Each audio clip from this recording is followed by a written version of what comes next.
Feeding the body and the soul. For seniors, the holidays can be a time of food shortages and isolation. But as long as the community comes together, our elder neighbors, too, can experience the joys of the season. We'd like to welcome Kelly Franklin, coordinator for MUSC's Center on Aging. It's good to have you. Good morning. Thank you for having me. I don't think that anyone wants to think of our senior citizens alone and hungry during the holidays. Absolutely not, but the statistics just don't lie. Unfortunately, there's about 10 million seniors right now that are facing hunger in America, and 15 million seniors that live in isolation. So unfortunately, that's just the day-to-day for most of them, and 18 million are at or near the poverty level.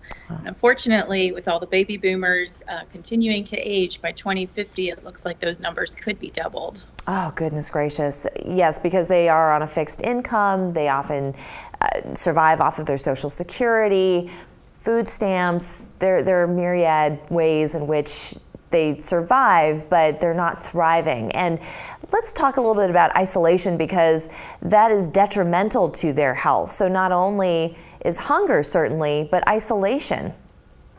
Absolutely. And so even though our caloric intake, needs to be reduced somewhat as we're aging, it's just so important to make sure that we're still getting nutritious food. And for those of us sometimes that live alone, who wants to cook a meal for themselves necessarily? And so a lot of times that's a big barrier, that isolation, to just motivating yourself to get up and cook a meal, and knowing the right amount of foods to cook, what foods are nutritious that won't interact with medications. There's so many factors that go into diets as we age, and trying to navigate that on your own can definitely be overwhelming. I realize Meals on Wheels, a fantastic organization, does tremendous things for the community, and that's wonderful for the homebound. But what about for those who can still walk outside their door, who can still head to a community center where they can sit down with their peers and enjoy a meal? Absolutely. So not all seniors that live alone are homebound, like you said. And so for those that don't qualify for the requirements or meet the needs to have homebound meals delivered with Meals on Wheels, there are senior centers throughout the Low Country that are sponsored by the South Carolina Department on Aging, and they have group dining several times a week, if not daily.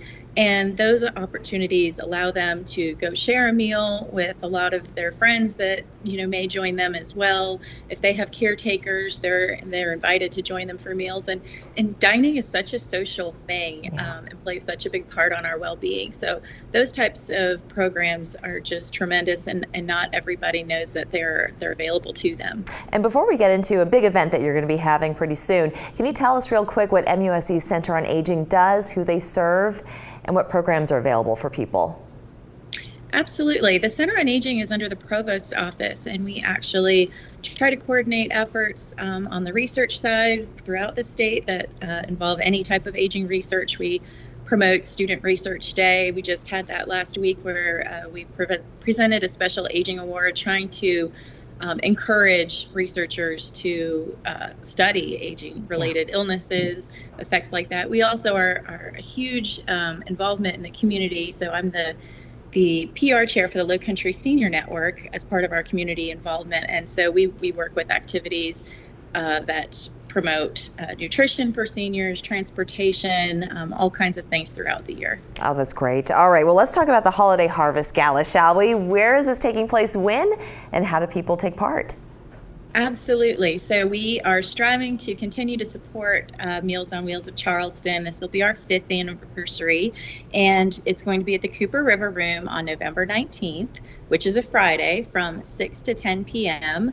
It'll be, tickets are $55. You can find them at lowcountrysn.com, and provides a wonderful night of food and drinks and dancing, and just a fun opportunity to make sure that our seniors continue to be taken care of, get those well visits from the Meals on Wheels drivers every day, and just continue to thrive even throughout the holidays, where friends and family may not be able to come visit them due to COVID and distance, and we just want to make sure that they're not forgotten. Absolutely. Well, they are truly the treasures of our society, and they deserve nothing less. Kelly, I want to thank you so much for joining us.